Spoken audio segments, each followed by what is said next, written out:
Bienvenue sur Voix de sagesse, le podcast qui vous révèle l'essentiel des meilleurs livres audio chrétiens. Je suis heureuse de vous retrouver pour ce nouvel épisode qui vous aidera à grandir dans la foi à travers le résumé de ce livre inspirant, Déverrouiller les mystères de l'onction de voyant de Kevin Basconi.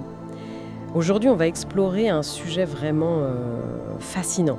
C'est cette capacité que l'auteur, Kevin Basconi, décrit comme un don de Dieu de voir et entendre au-delà de ce qu'on perçoit naturellement, dans le domaine spirituel, quoi. Oui, c'est ce qu'il appelle l'onction de voyant. Exactement. Et son livre, c'est un mélange assez intense d'expériences personnelles très fortes et puis de clés bibliques. Il s'appuie notamment beaucoup sur le psaume 24. Oui. Il présente ça comme des outils, en quelque sorte, pour activer cette dimension spirituelle. Notre but ici, c'est de regarder ça de plus près, de décortiquer un peu ce qu'il propose et d'en extraire les idées principales. Tout à fait. Et il faut vraiment voir ce livre comme une sorte de guide pratique. Basconi, il se base énormément sur ce qu'il présente comme ses propres révélations, ses rencontres surnaturelles. D'accord. L'objectif qu'il annonce est clair, c'est d'équiper le lecteur, lui donner des outils pour grandir spirituellement, pour interagir de façon plus consciente, plus directe avec ce qu'il nomme le royaume de Dieu. Et il y a un aspect pratique important, vous disiez. Oui, tout à fait. C'est la présence de nombreuses prières tout au long du livre. Elles sont vraiment conçues spécifiquement pour activer les expériences qu'il décrit. C'est d'une approche très, très orientée vers l'expérimentation personnelle, en fait. Alors, entrons dans le vif du sujet. Dès le début, dans le prologue, il pose une idée forte. On serait entré dans une nouvelle saison spirituelle. Qu'est-ce qu'il entend par là, au juste ? Selon lui, ça implique que Dieu rendrait accessibles des aspects du royaume surnaturel qui étaient peut-être, disons, moins explorés ou moins disponibles auparavant. Moins évident, peut-être. Voilà, moins évident. Et donc, dans ce contexte, développer ce qu'il appelle les sens spirituels, apprendre à voir ce que le Père fait, à bien entendre le Seigneur pour utiliser ses mots, ça deviendrait non seulement possible, mais même crucial. Et lui se positionne comment par rapport à ça ? Comme un exemple ? Exactement. Il se présente lui-même comme un témoin et aussi comme un guide. Un voyant, c'est le terme qu'il emploie. Quelqu'un qui, d'après ce qu'il raconte, a appris à naviguer dans cette dimension, à la déverrouiller.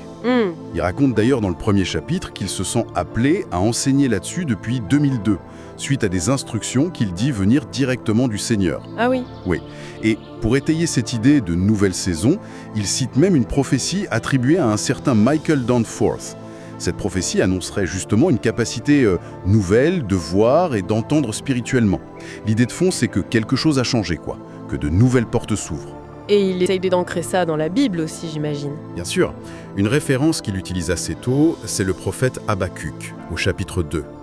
On voit le prophète qui se poste, qui attend activement pour voir ce que Dieu va lui dire, et ensuite il reçoit l'ordre d'écrire cette vision, de la graver clairement. Pour qu'elle soit lisible facilement. C'est ça. Et Basconi fait le parallèle avec son propre livre. Il dit qu'il a voulu rendre clair, accessible, ce que lui-même a vu et compris.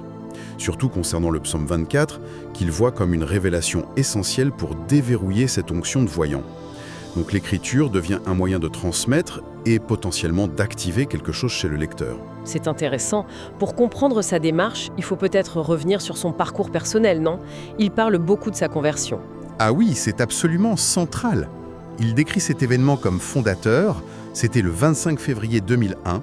Il raconte comment, ce jour-là, il aurait été délivré instantanément de plus de 30 ans de toxicomanie et d'un style de vie qu'il décrit comme étant dans le péché. Une délivrance instantanée, donc. C'est ce qu'il affirme, oui. Et il insiste beaucoup sur le concept biblique de nouvelle création, tiré de 2 Corinthiens 5,17. L'idée qu'en Christ, on devient radicalement nouveau. Et ça a des conséquences pratiques pour lui ? Oui, notamment sur le langage. Il insiste là-dessus. Il faut arrêter de se définir par son passé toxicomane, alcoolique, et s'approprier sa nouvelle identité, enfant de Dieu. Pour lui, les mots qu'on utilise pour se décrire ont un vrai pouvoir, une vraie importance dans ce processus de transformation. Et ce qui est frappant, c'est qu'il dit que juste après cette conversion, ses sens spirituels se sont ouverts. Oui, immédiatement, c'est ce qu'il raconte. Ses yeux et ses oreilles spirituelles, comme il dit, ont commencé à s'ouvrir. Mais attention, il précise bien que ce n'est pas comme appuyer sur un interrupteur. Ah, d'accord. Non, il insiste sur le fait que c'est un processus continu, une courbe d'apprentissage. Ça veut dire que même si l'ouverture de départ peut être soudaine, développer cette perception, ça demande du temps, de la pratique et surtout de la persévérance.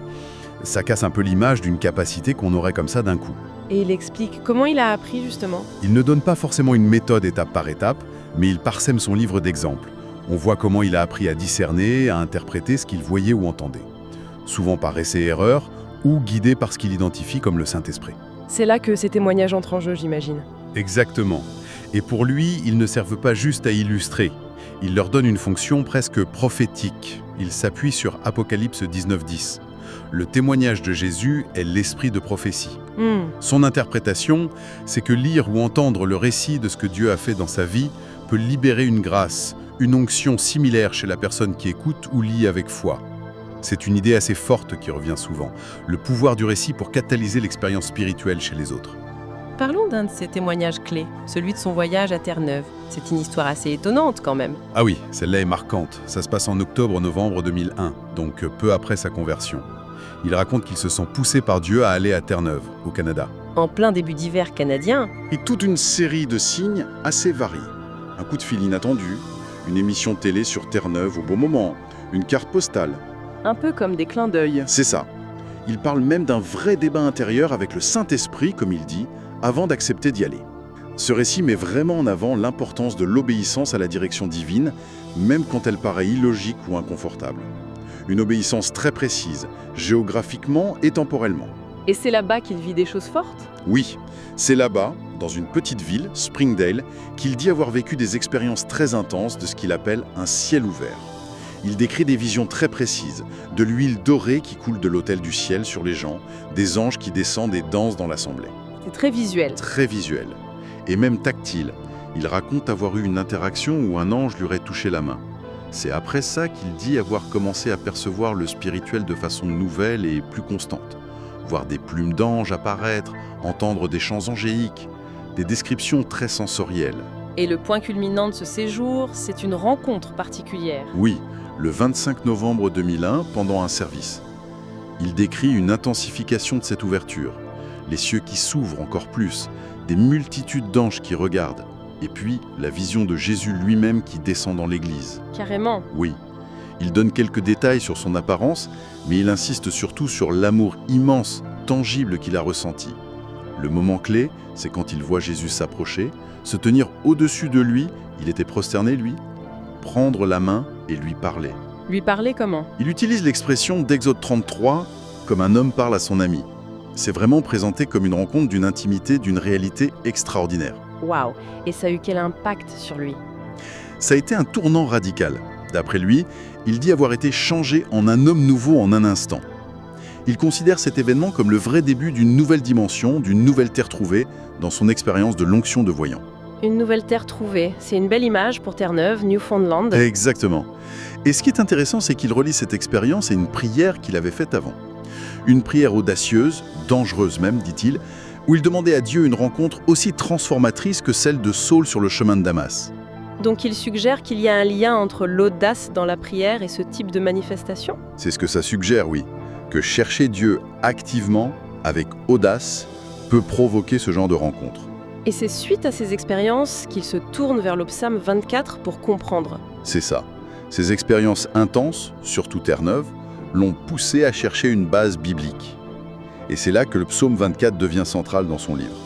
C'est vraiment présenté comme la révélation, la structure biblique qui explique et donne accès à ces réalités. On peut peut-être rappeler quelques mots de ce psaume ? Qui pourra monter à la montagne de l'Éternel ? Celui qui a les mains innocentes et le cœur pur, il obtiendra la bénédiction. Porte, élevez vos linteaux, que le roi de gloire fasse son entrée. Exactement. Et lui, il va décortiquer ce psaume, verset par verset, et y voir des clés très concrètes, opérationnelles. Prenons le début. Qui pourra monter à la montagne de l'Éternel ? Comment il interprète ce monter ? Alors, il s'arrête sur le verbe hébreu « ala ». Pour lui, ça ne veut pas juste dire grimper une colline physique. Non, ça signifie accéder à la présence de Dieu. Entrer dans le royaume spirituel, ce que le Nouveau Testament appelle les lieux célestes. C'est une ascension spirituelle. Une démarche active donc. Oui. Et il précise bien que cette possibilité d'entrer, c'est grâce à l'œuvre de Jésus. Et ensuite, le psaume répond à la question « Qui peut monter ?» avec des conditions, V4. Il en tire 4 clés, c'est ça? Tout à fait. 4 clés fondamentales. La première, avoir les mains pures ou innocentes. Il interprète là comme ne pas être souillé par le péché ou les influences négatives du monde, au sens biblique. D'accord. La deuxième? Le cœur pur, ça renvoie à la sincérité, l'intégrité intérieure, un cœur aligné sur Dieu dans ses motivations profondes. Ensuite, la troisième clé, ne pas livrer ou élever son âme au mensonge ou à la vanité ou à une idole. Oui, là il vise l'orgueil, la fausseté, mais aussi tout attachement excessif qui prendrait la place de Dieu. Il donne des exemples. Ça peut être l'attachement à son église, à son ministère, ou même au bien matériel. Tout ce qui devient une idole, en fait. Et la quatrième? Ne pas jurer pour tromper. Ça souligne l'importance de l'honnêteté radicale, de l'intégrité dans les paroles, les engagements, devant Dieu et devant les hommes. Ce sont des conditions exigeantes, on peut dire. Oui, c'est clair. Mais la promesse qui suit est à la hauteur, selon lui. C'est ce qu'il dit. Le verset 5 promet que ceux qui remplissent ces conditions obtiendront la bénédiction de l'Éternel et la justice du Dieu de son salut. Il insiste sur ce « et ». Une double récompense. Voilà, il appelle ça la double onction du psaume 24. D'un côté, l'approbation divine, la justification, justice. De l'autre, une bénédiction tangible. Il fait même un lien avec la bénédiction d'Abraham dans la Genèse, qui inclut la faveur, la protection, mais aussi la prospérité. Donc pour lui, cette pureté ouvre la porte à une bénédiction à la fois spirituelle et potentiellement matérielle. Et le verset 6 précise la motivation derrière tout ça. Chercher la face de Dieu. Exactement. Voilà le partage de la génération qu'il invoque, de ceux qui cherchent ta face. Chercher sa présence, sa personne, pas juste ses dons ou ses bénédictions. C'est un point crucial pour l'auteur. Il raconte une anecdote là-dessus, non? Oui, il raconte une vision où il est devant le trône de Dieu et commence à lister ses demandes. Et le Père l'aurait interrompu en lui demandant juste d'être là, avec lui, par désir de sa présence. Ça illustre bien cette idée, la relation avant les résultats, même si les résultats sont promis. Ensuite, le psaume parle de portes. Portes, élevez-vous linteaux, élevez-vous, portes éternelles.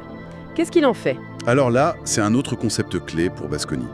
Il voit ces portes éternelles comme des accès spirituels, des portails qui peuvent s'ouvrir entre le ciel et la terre. Des sortes de passages. Oui, il a même une interprétation un peu particulière de « élevez vos linteaux » ou « élevez vos têtes » dans certaines traductions anglaises qu'il utilise. Il suggère que ça pourrait vouloir dire « secouer la tête », comme pour attirer l'attention du gardien de la porte pour qu'il ouvre. Ah, c'est une lecture originale. Oui. Et il connecte ça à d'autres passages, comme Apocalypse 4, où Jean voit une porte ouverte dans le ciel, ou Ésaïe 45, où Dieu promet d'ouvrir des portes à 2 battants devant Cyrus. L'idée générale, c'est que Dieu peut ouvrir des accès vers des réalités spirituelles. Et quand ces portes s'ouvrent, qu'est-ce qu'on y trouve? Il se base sur Ésaïe 45, là aussi, je crois. Oui, le verset 3 d'Ésaïe 45 dit que Dieu donnera alors accès aux trésors des ténèbres et aux richesses cachées dans des lieux secrets. Des trésors cachés. Qu'est-ce que ça représente pour Basconi? Alors il explique que ça peut inclure des bénédictions matérielles, oui, il fait le lien avec l'or, l'encens et la myrrhe des mages, mais il insiste surtout sur les richesses spirituelles, la grâce, la faveur, l'onction pour servir, la révélation, les dons du Saint-Esprit. C'est assez large.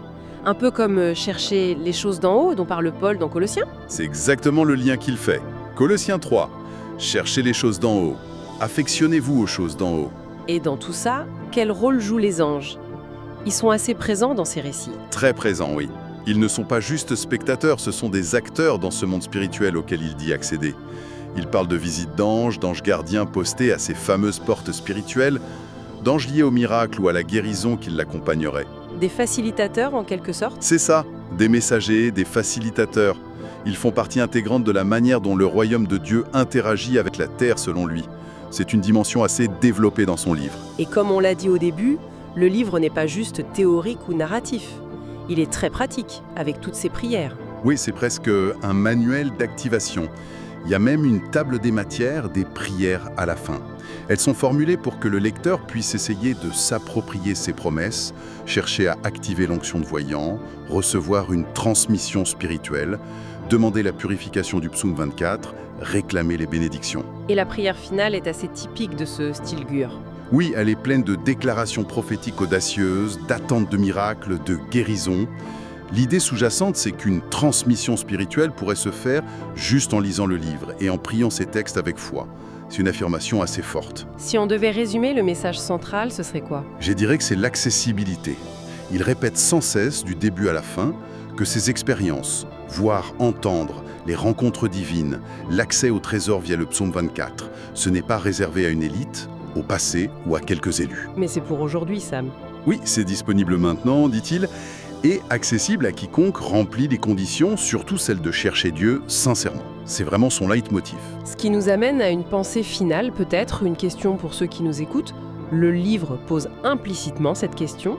Est-on prêt à s'engager dans cette quête d'une connaissance de Dieu plus expérientielle, plus directe?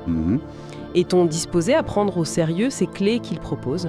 La pureté, le psaume 24, la prière fervente, audacieuse peut-être, pour essayer de monter sur la montagne du Seigneur et d'expérimenter ces réalités du royaume.